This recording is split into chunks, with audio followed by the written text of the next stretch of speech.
And then we're go.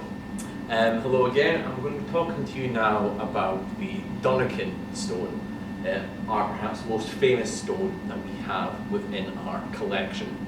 Now, this stone was found at the base of Donnacan Hill, which is one of the reported sites of a famous battle between the Picts and the Northumbrians. And the story goes that on the 20th of May in the year 685, there was a battle between the Picts and the Northumbrians. The Picts were led by Brud, son of Bile, sorry, I don't speak Pictish, Bile, the son of the king of Forfar. And they fought against Egfrith, who was the king of the Saxons, based in and around the Northumbria region. The story goes, as written by several records which confirm this, particularly Bede's Vita Sancti Cuthberti and the Irish Annals. It tells the story of how Egfrith was the aggressor in this battle, raiding Pictish lands to the north.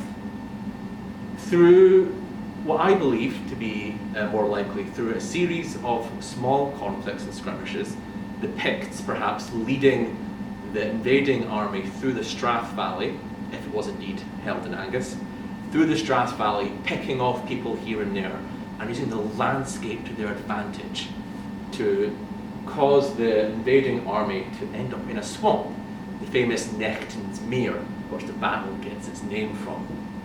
Supposedly this was at Donnacan, and we do have some evidence to suggest that it was indeed at Donnacan in Angus, but there is conflicting theories, conflicting research, and a lot of archaeology that is beginning to suggest that perhaps it wasn't actually held here in Angus, but further north.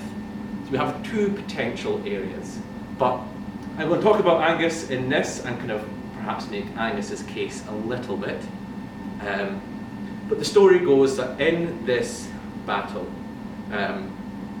we know from old maps and historic record that the base at Donnacan Hill does indeed have a Pictish fort there.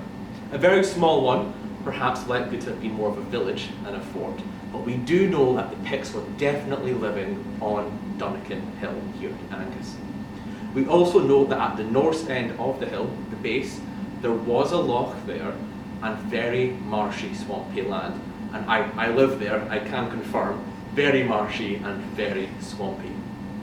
The Picts in this battle led the invading Northumbrians to this swamp, which got them stuck, allowing the Picts to run down Donnacan Hill and perhaps pick off the larger, more experienced army with ease.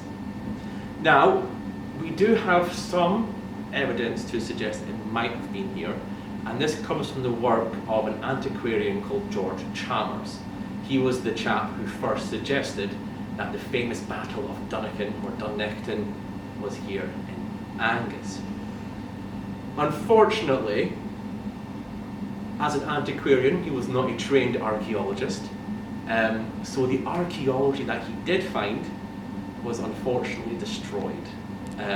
So we may never ever know with these really important bits of archaeology being lost, but he does leave some writings which tell us that in the area around Donnacan Hill, he did find a mass grave.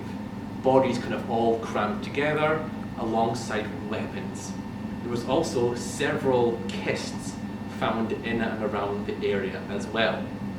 But as I said, in 1791 and then again in 1833, there was these sites found, but they were left exposed to the air and the elements. So any concrete proof of saying that the Donnacan battle happened here in Angus was sadly destroyed and lost there.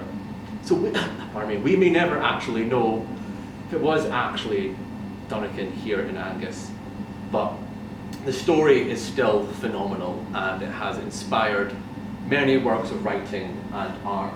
And even if the Battle of Dunnectan did not take place here in Angus, we know from archaeological record that the Picts were still on the hill. They were still here in the area, and there was a battle. We do have records of mass graves being found, but unfortunately the archaeology wasn't